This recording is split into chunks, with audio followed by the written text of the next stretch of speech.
All right, Fujos. The question of this video is Shuraka, my Prince Shushu. Is he considered a red flag or yellow flag? Baby, baby, my baby is a green flag. Okay. Okay. To me, he's a green flag. Okay. Um, he's just very passionate when it comes to the person he loves. And all his life he had to fight. Okay. And we're finding out he had to deal with mental voices, a form of rage that comes with the power he has as Paddish. My baby's going through it, okay? So just let him rock. Just let him rock. I mean, he's not a red flag. He's not a black flag. He's not a yellow flag. Prince Shushu is just a Prince Shushu. I'll take back the green flag. Prince Shushu is just Prince Shushu.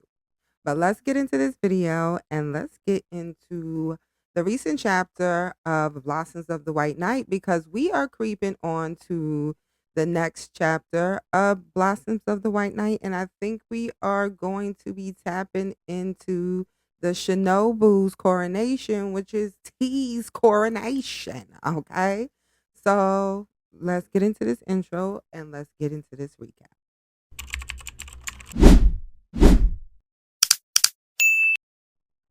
In this chapter, we see that T has found the meaning of these roses. And also, I have a feeling that T is going to want to be his own knight. And to a point, I think it's him wanting to enter into it just to get a form of action since he feel like he's been too lackadaisy and like he doesn't really have a purpose. So him being in a battle to be his own knight, I feel like that gives him something to do. Being that he's been sitting pretty as Prince Shushu's beloved, the Shinobu. Okay. He wants something to do. He needs some interaction, something to utilize his skills. So why not? Okay, so I have a feeling he's gonna want to put his hat in the ring for that. Do he particularly want to be his own knight? I don't really think so. Like I said, I just think he just wants the thrill, the action. He is a warrior, so it's like him utilizing his skills for 2.2 seconds and whatever the outcome may be, maybe. Of course, he's going to be to a level competitive. He is a warrior, but it is what it is. Now he finds out that these roses mean Prince Shushu is giving his heart to him. We find out that it took some time for Prince Shushu to procure this guarding for T before his arrival, and also made it a mission which my baby Zaddy, Nashid made it very clear to T that Prince Shushu focus was making Arnata a place that would be safe for him to return to. And we're getting an understanding, even though we still need an explanation from you, Prince Shushu, but the Paddish movement of getting rid of T years ago, it seems like things was getting hot and heavy. And maybe those voices in his head were getting hot and heavy, even though we find out the fact that Prince Shushu, when he's around T, he doesn't hear the voices, basically, which is, I hope, something that they elaborate more on it because it's like, what is T effect on Prince Shushu?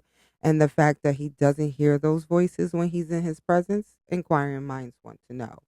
But, okay, the fact that these roses represent Prince Shushu giving his heart to T, and T needing to understand that Prince Shushu only has eyes for him.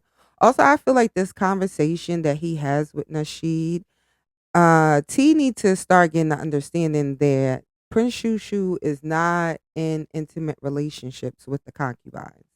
If he didn't get that from this conversation, then we're we're in for a ride. Now, as my baby daddy, my baby daddy. Nashid explains to T the roses and their meaning behind them and how important he is to the Paddish. Okay. We find out about Nashid's intentions because Nashid wants to clear the air of how he portrayed himself the first time he met T in the beginning of the story. And Nashid was projected as someone who would try to do something to Prince Shushu at the time.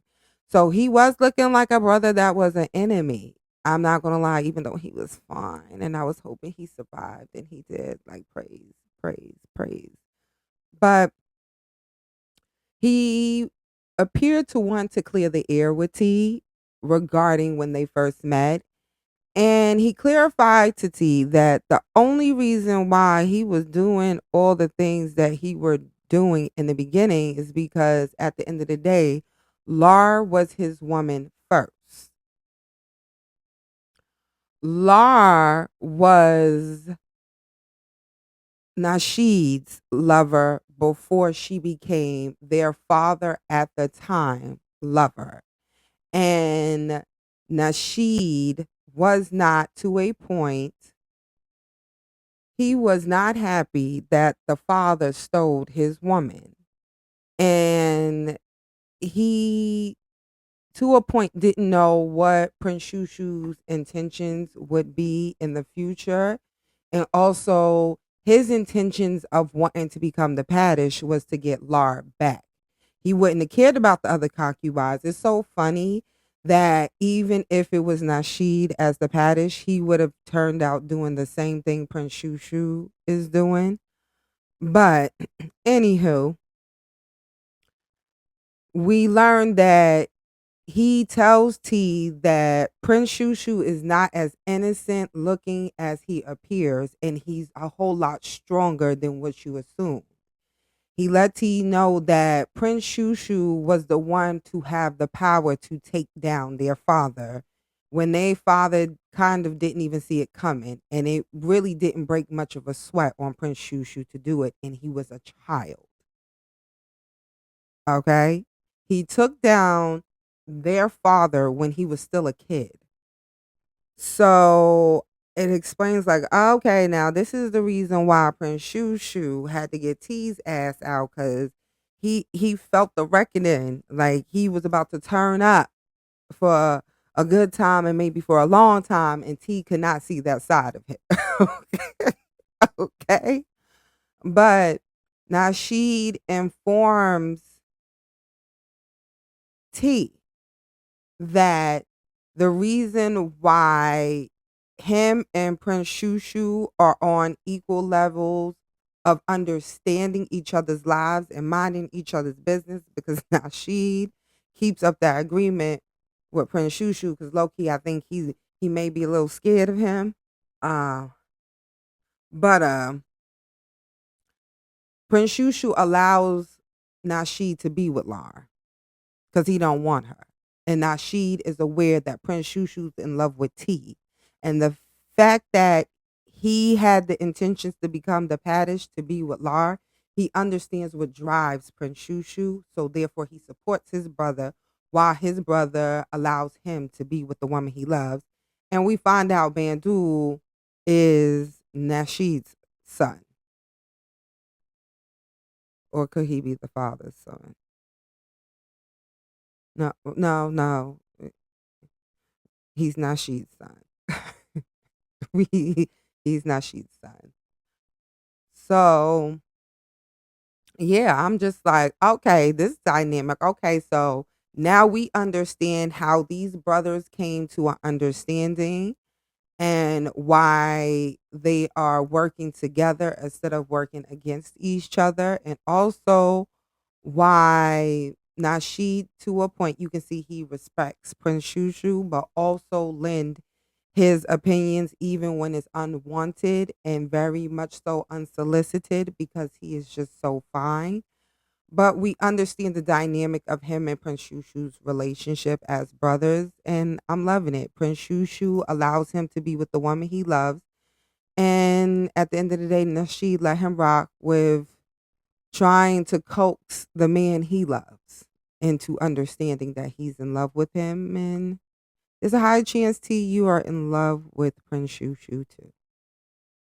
That Prince Shushu was able to be with T.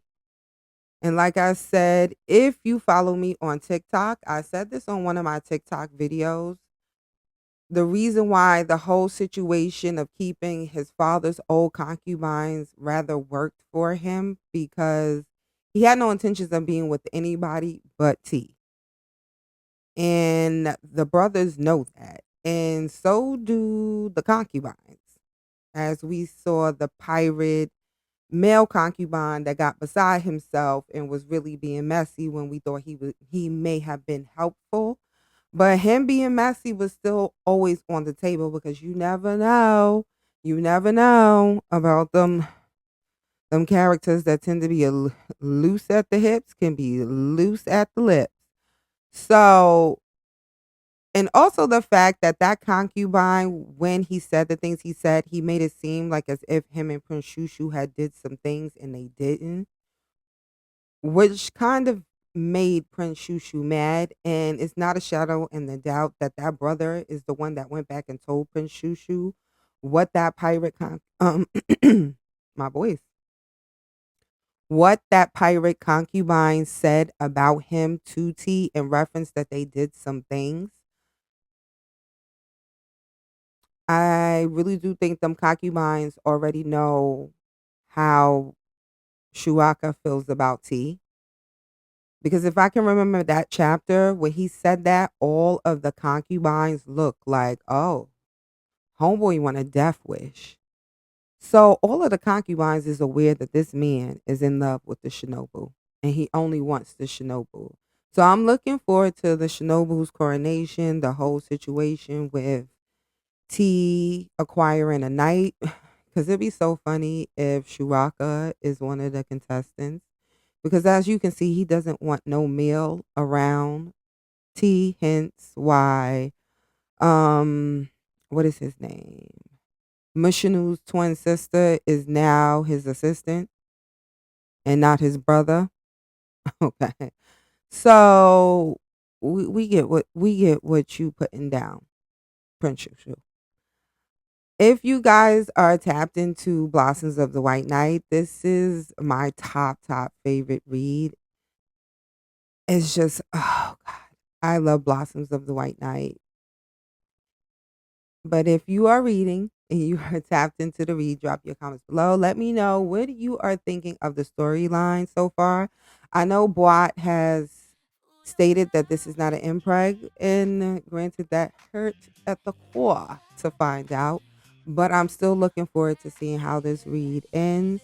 And I'm also looking forward to finishing up the read of Sempra and Capri. But I have a few more things I have to tap into before I get back into reading that.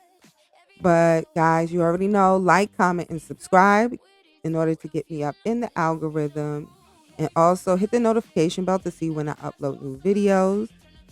Also, guys, you already know, be you, be amazing. And also, keep reading those BL Manhwas.